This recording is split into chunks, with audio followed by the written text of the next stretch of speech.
What's up, everybody? Today we're going to talk about one of my favorite moves, the kettlebell swing. I have been prescribing this exercise for quite some time, and I realize, like, I explain it to people, and then a lot of times, there you go, okay. A lot of times people kind of forget some of the rules, so I'm going to drop them into a video right here. When we do the kettlebell swing, is we want it to be similar to some of our other lifts, is that we want to start with a really important hip hinge, okay? Is we're taking our hips posteriorly.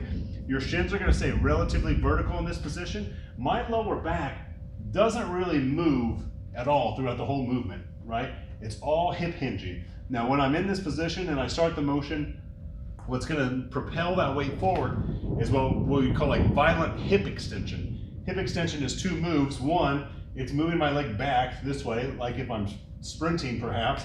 But the other thing is when my trunk is flexed and my feet are on the ground, hip extension is this, right? It's almost like a pelvic thrust. So I don't care what height that you do your kettlebell swing to, whether you do the Russian version or the American version, it doesn't bother me. If you have shoulder issues, just keep the eye level version in mind. But as we're cycling through a couple of these, so we're going to pick this thing up. We're going to start with our hip hinge right here. We get a couple little easy swings going, and then it's hip extension, right? I don't care how high you take this thing. You're really just like a pendulum right through here, right? Whether you go to this height or you go all the way overhead, and you put it down in a nice safe manner.